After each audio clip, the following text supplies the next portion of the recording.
प्यारी लाल की जय। कल की बेला में आप लोगों ने बड़ी सुंदर चर्चा श्रवण की। सुखदेव जी का प्राकट्य हुआ और परीक्षित का जन्म हुआ, और ये दोनों मूर्ति बड़ी महान है।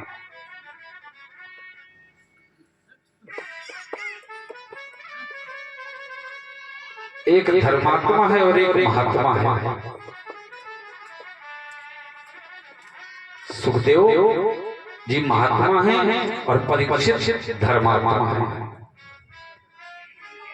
एक ब्रह्मरात्र है, एक विष्णु रात्र है, और दोनों ऐसे हैं कि जिन्होंने गर्भ में मेरे प्रभु मेरे गोविंद का दर्शन प्राप्त किया, आशीर्वाद प्राप्त किया, कृपा प्राप्त की। ऐसे महान मूर्ति हैं।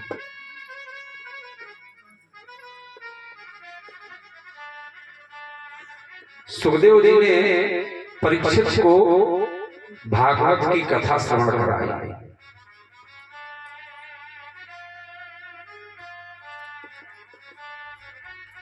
बताया कि राजा, जीवन में अगर हम परमात्मा को प्राप्त करना चाहते हैं, इस जीवन से मुक्ति पाना चाहते हैं, कर्म बंधन से मुक्त होना चाहते हैं, तो उसके लिए हमें पहले कुछ नियमों का पालन करना पड़ेगा। अपने जीवन में सबसे पहले अनुशासन का पालन करना होगा। जब तक हम अनुशासित नहीं होंगे तब तक हम न तो कोई क्रिया कर सकते हैं और न ही हम अपने जीवन के लक्ष्य को प्राप्त कर सकते हैं। इसलिए जीवन में कुछ प्राप्त करने के लिए सबसे पहले अनुशासन का पालन करना बहुत जरूरी है।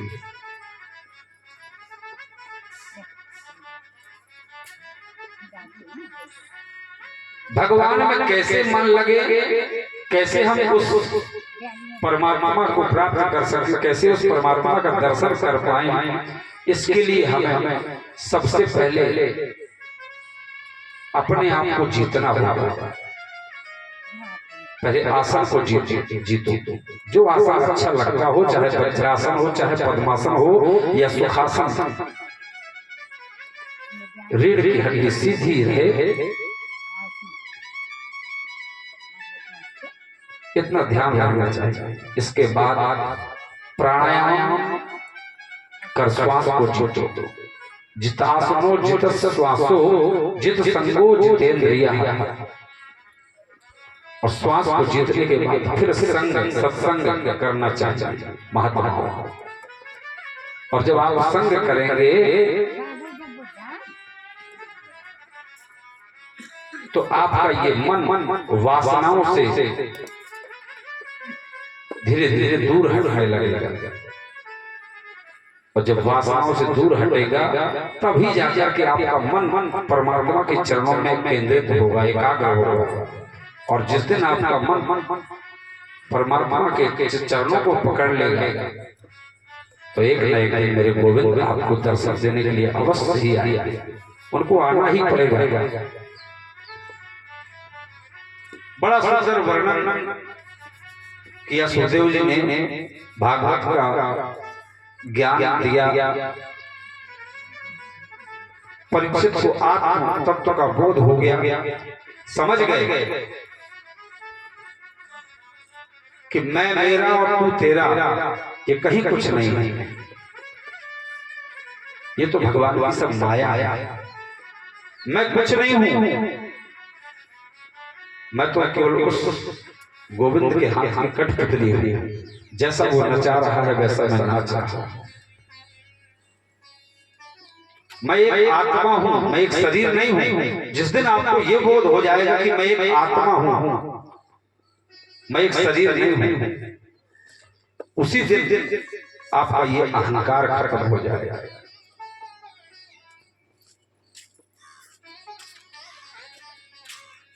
यही हमारा भ्रम है कि हम अपने शरीर को ही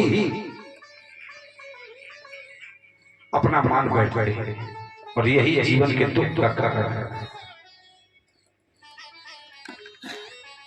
आत्मा न कभी मरती है, न कभी जन्म लेती है।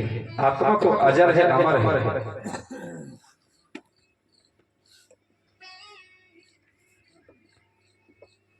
परंतु उस आत्मा को ठहरने के लिए कोई जगह तो चाहिए, स्थान तो चाहिए। जब तक स्थान नहीं मिलेगा तो आत्मा ठहरेगी कहाँ? भाई आपको अगर बैठना है तो बैठने के लिए आपको जमीन तो चाहिए, हवा में थोड़ी बैठ पाओगे आप।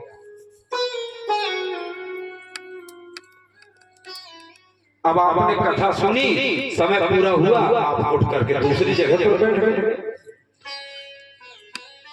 ऐसे ही ये आत्मा है।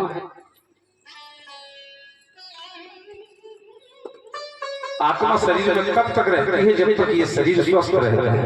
और जिस दिन ये शरीर अस्वस्थ हो गया, जर्जर हो गया, तो आत्मा इस शरीर को छोड़ देती है।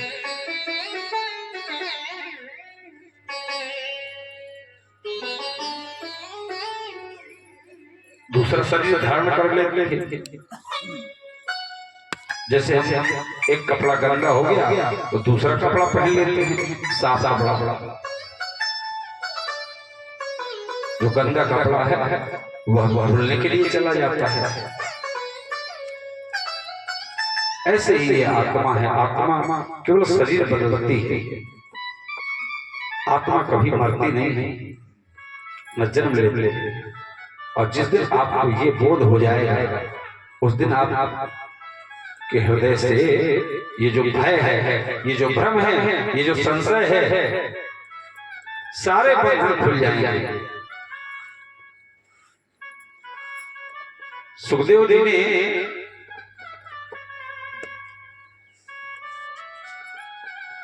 और भी बहुत कथाएं सुनाई परीक्षित को। बताया कि राजन, ये विश्व में जहां तक दृष्टि जा रही है, जो भी दिखाई दे रहा है, ये सब परमात्मा का स्वरूप है। सब में परमात्मा का निवास है। चौदह भुवन इस ब्रह्मांड में मर्त्यलोक भगवान की कमर है। इस मृत्यलोक के नीचे 7 लोक हैं, और इस मृत्यलोक से ऊपर भी 7 लोक हैं। अतल, वितल, सुतल, तलातल, महातल, रसातल, पाताल। 7 लोक नीचे हैं और 7 लोक ऊपर हैं। भू, भुआ, स्वा, जना, तपा, सप्तलोक, महालोक।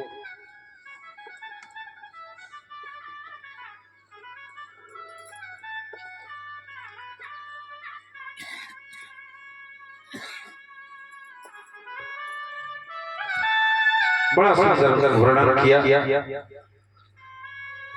सुखदेव जी ने परीक्षित को बताया कि राजन, जो मानव भगवान का ध्यान नहीं करता है, मनुष्य शरीर पाकर के परमात्मा की उपासना नहीं करता है, वो मानव कर्म पाकर के पशु तुल्य है। क्योंकि फिर पशुओं में और मनुष्यों में अंतर क्या रह गया? जो कार्य पशु कर रहे हैं वही कार्य मनुष्य कर रहे हैं। उदाहरण के लिए सुखदेव जी ने परीक्षित को 4 उपमाएं दी। कौन कौन? पहली उपमा है देखे, जो संसार के विषयों में रमे रहते हैं, छोटी छोटी बातों में लड़ते झगड़ते रहते हैं, गाली गलौज करते रहते हैं। यही तो कुत्ता करता। एक कुत्ता अगर रोटी का टुकड़ा लेकर के निकलेगा तो दूसरा कुत्ता उसके मुंह से रोटी छीनने के लिए भौंकेगा।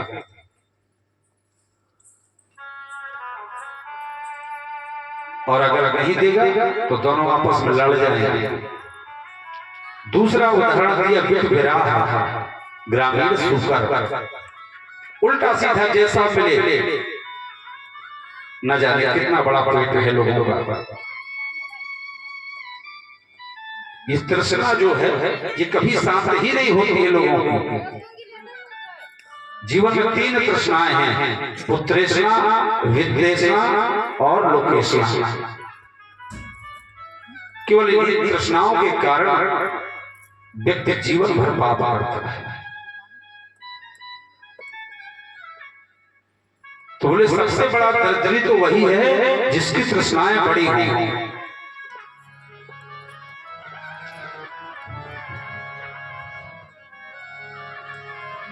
सातु भवतु दरिद्रो यस्य तृष्णा विशाला। सातु भवतु दरिद्रो, बोले सबसे बड़ा दरिद्र वही है जिसकी तृष्णा, यस्य तृष्णा विशाला, जिसकी तृष्णाएं विशाल हैं, जिसकी इच्छाएं विशाल हैं।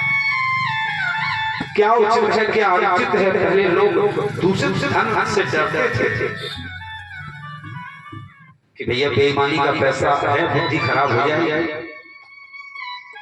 संतान दूषित हो जाएगी। लेकिन आज तो लोग आंख मूंद करके दूषित अन्न, दूषित धन सब हड़प करने की सोचते हैं। कई लोग तो खोदने के चक्कर में रहते हैं, हमारा धन मिल जाए। हमसे कई बार लोगों ने पूछा, महाराज कोई ऐसा है कि जो बता दे कि धन कहाँ है, या कोई खुदवाने वाला मिल जाए वो तो बताओ। अरे भाई, तुम्हें अपने पुरुषार्थ पर ही भरोसा नहीं है। जब तुम्हारे पास पुरुषार्थ ही नहीं है तो धन क्या करेगा? पराया धन अगर प्राप्त करने की सोच रहे हो, पराये धन की लालसा में बैठे हो, तो वो धन तो तुम्हारी बुद्धि खराब करेगा। कौरवों का हाल क्या हुआ? यही तो हुआ। कौरवों ने अपने भाई का जीवन में कभी भी 4 लोगों का धन नहीं खाना चाहिए।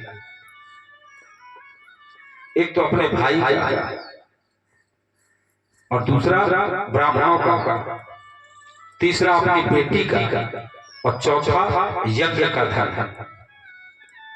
इन 4 लोगों का धन कभी नहीं खाना चाहिए। जो इनका धन खाता है, समझ लीजिए उसका सर्वनाश होता है।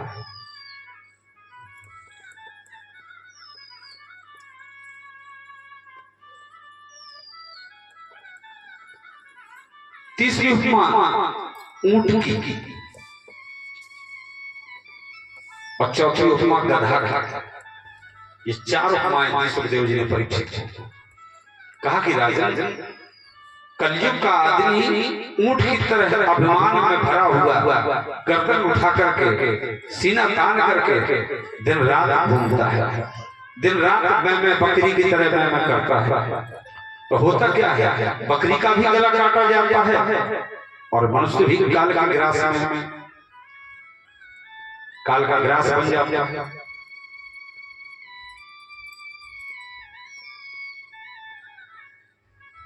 इसी प्रकार से गधा जीवन भर अपने मालिक के लिए बोझ होता है, पर जब गधा बूढ़ा हो जाता है तो वही मालिक उसको 2 डंडे मार के घर से बाहर निकाल देता है। चल भाग, अब तेरा काम बांध के थोड़ी खिलाऊंगा।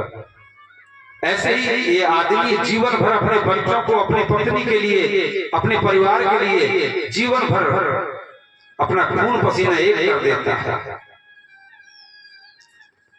और महाराज जब वह बुढ़ा हो जाता है, उसकी इंद्रियां शिथिल हो जाती है, किसी काम के लायक नहीं बचता, तो उसी के बच्चे, उसी की बहुएं, उसी का परिवार उसको घर से बाहर उसकी चारपाई डाल जाता है। ये बुढ़ा तो बड़ा परेशान कर रहा है।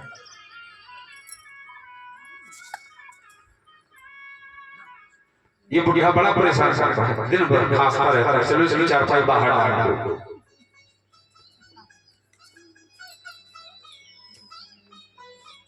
और कुछ लोग तो घर से ही बाहर निकाल देते हैं, अनाथालय भेज देते हैं।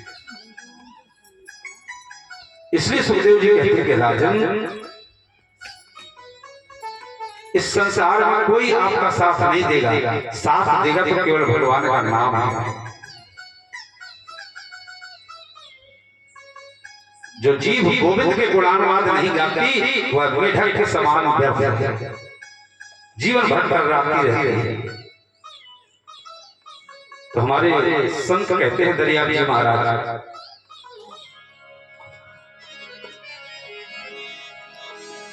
राम नाम नहीं हृदय धरा, जैसा पशुआ तैसा नरा।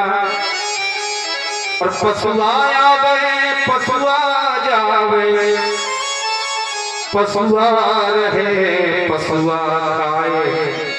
और नर पशुआ उत्तम करी खाए, पशुआ तो जंगल चली आए।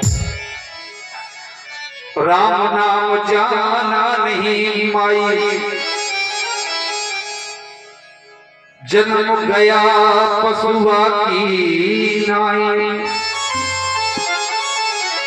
राम नाम से नहीं प्रीति, यही सब पशुअन की रीति।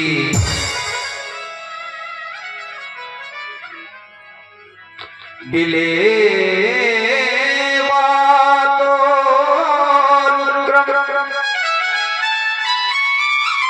विक्रमान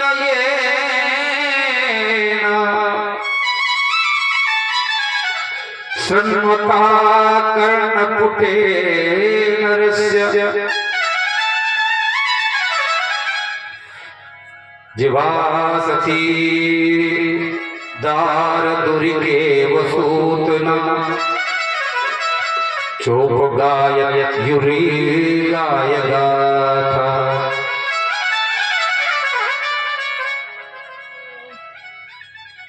संत बड़ी अद्भुत बात कहते हैं।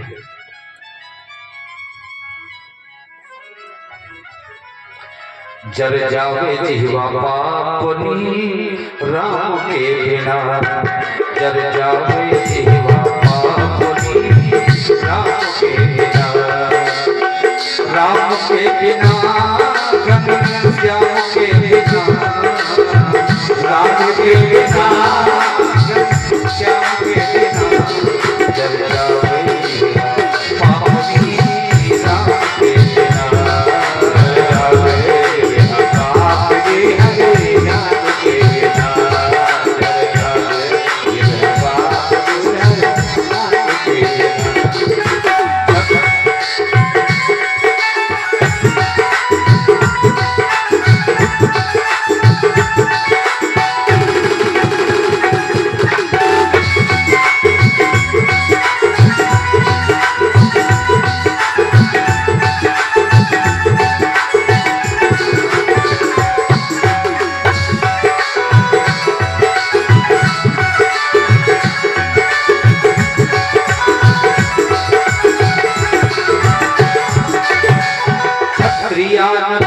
प्रज्ञान बिन हर संतान बिना। क्षत्रियान बिन प्रज्ञान बिन हर संतान बिना। मोर गायों बेकार नाचना है घन श्याम बिना। मोर गायों बेकार नाचना है घन श्याम बिना। बोलो श्रावण के महीने में मोर नाचती हुई जितनी अच्छी लगती है, बाकी दिनों में अच्छी लगती है क्या? देह प्राण बिन हाथ प्राण बिन, शरीर में प्राण ना हो तो बोलो वो शरीर किस काम का? और हाथ, जो हाथ दान ना करे वो हाथ किस काम का? देह प्राण बिन हाथ दान बिन, भोजन मान बिना।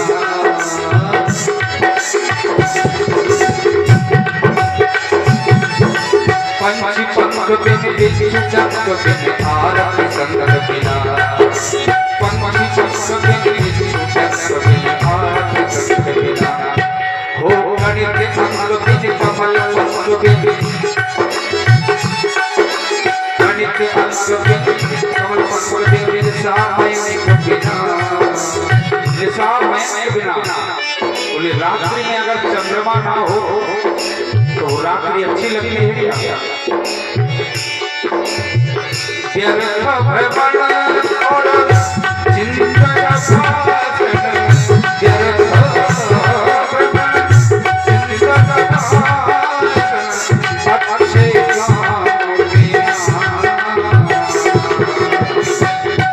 जर जावे जर जावे जर जावे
पापड़ी अगर किसी औरत का पति ना हो तो लोग पति बिना कोई औरत अच्छी लगती है। प्रिया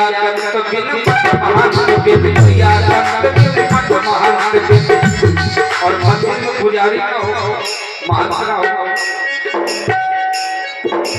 प्रिया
रघुवर राम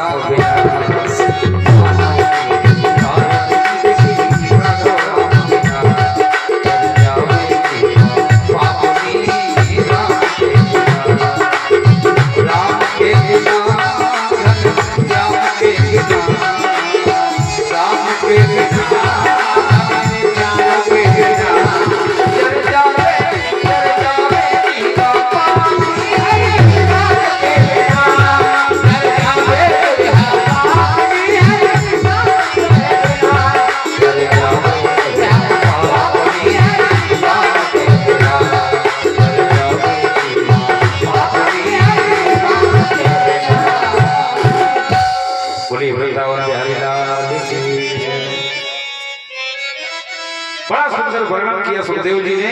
अंत में परीक्षित ने पूछा, गुरुदेव कृपा करके ये बताइए कि भगवान इस विचित्र संसार को बनाते कैसे थे? तब सुखदेव जी को याद आया कि हमने कथा तो प्रारंभ कर दी, परंतु अभी भी मंगलाचरण नहीं किया। मंगलाचरण जानते क्यों करते हैं? मंगल आचरण। अगर हम जब मंगलाचरण करते हैं तो हमारा जो आचरण है वो हमारा स्वभाव है वह उतना ही विनम्र हो जाता है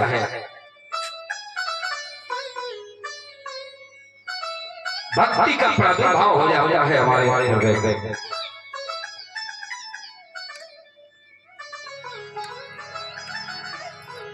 नमः परस्मै पुरुषाय भूयसे सदुद्भवस्थान निरोध लीलया गृहीत शक्ति तृतया देहिना अंतर्भवायानुपलक्ष्य वर्मदे यत् कीर्तनं यत् स्मरणं यदीक्षणं यद् वन्दनं यद् श्रवणं यदर्हणं लोकस्य सदो लोकस्य सत्यो विधुनोति कल्मषम् तस्मै सुभद्रस्रवसे नमो नमः।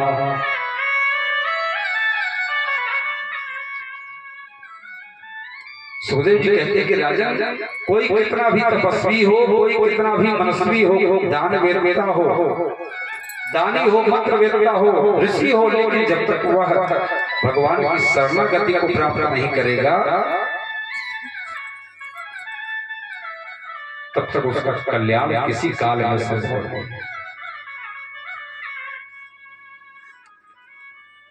दूसरी ओर कोई कितना भी पापी हो, भगवान के चरणों का आश्रय लेने से परम पावन और विशुद्ध हो जाए। कितना भी पापी भगवान के चरणों का आश्रय ले लेता है तो वह परम पावन हो जाता है।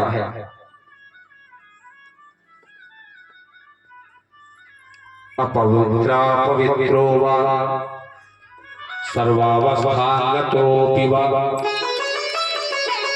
या स्मरेत् पुंडरीकाक्षं स बाह्याभ्यन्तरा शुचिः। चाहे अपवित्र हो चाहे पवित्र हो,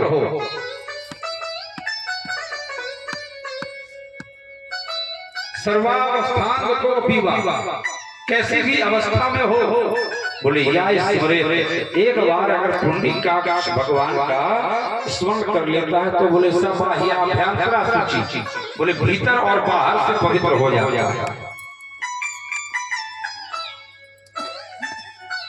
इसलिए सुखदेव जी ने कहा कि राजा यही प्रश्न एक बार देवर्षि नारद जी ने अपने पिता ब्रह्मा जी से पूछा था कि पिताजी आप इस संसार को बनाते कैसे हो? तो ब्रह्मा जी ने नारद जी को उत्तर दिया। सुखदेव जी ने कहा कि राजा सारी सृष्टि में पहले कहीं कुछ भी नहीं था, स्थावर जंगम अंडज उद्भिद स्वेदज कहीं कुछ भी नहीं था।